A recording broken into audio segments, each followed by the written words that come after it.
Administration system, यानी शिवाजी का इतना बड़ा एम्पायर था, उसको चलाने के लिए जो ऑफिसर्स वगैरह थे उनको अपॉइंटमेंट कैसे करते थे, उनको क्या बोला जाता था, ये हम लोग देखते हैं इसमें। शिवाजी है अष्टप्रधान मंडल, यानी शिवाजी के मिनिस्टर्स होते थे, टोटल 8 मिनिस्टर थे, उसका जो ग्रुप था उसको बोला जाता था अष्टप्रधान मंडल।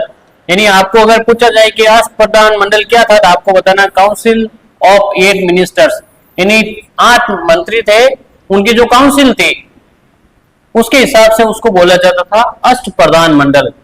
हेल्प इन स्मूथ गवर्नेंस, ये जो अष्टप्रधान मंडल था ये शिवाजी को स्मूथ गवर्नेंस करने में हेल्प करते थे।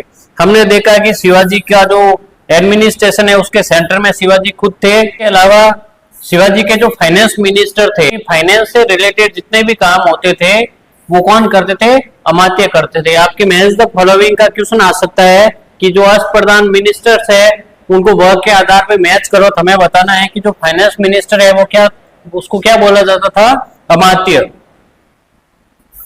फिर जो प्राइम मिनिस्टर होते थे शिवाजी के उनको बोला जाता था प्रधान।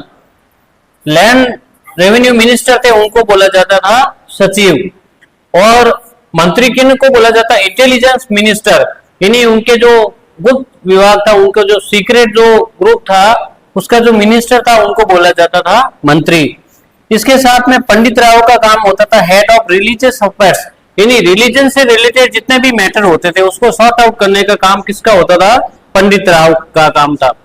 सुमन थे वो मिनिस्टर्स फॉर फॉरेन अफेयर्स, यानी पास की टेरिटरी है उससे किस टाइप के रिलेशन होने चाहिए वो कौन देखते थे, सुमन देखते थे। सुमन एक तरीके से विदेश मंत्री थे, फॉरेन अफेयर्स मिनिस्टर के जैसे काम करते थे।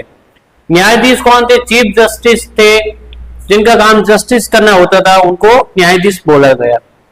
सेनापति किसको बोला जाता है, कमांडर इन चीफ, यानी शिवाजी के जो अष्टप्रधान मंडल के अंदर जो आर्मी का जो हेड होता था उसको सेनापति बोला जाता।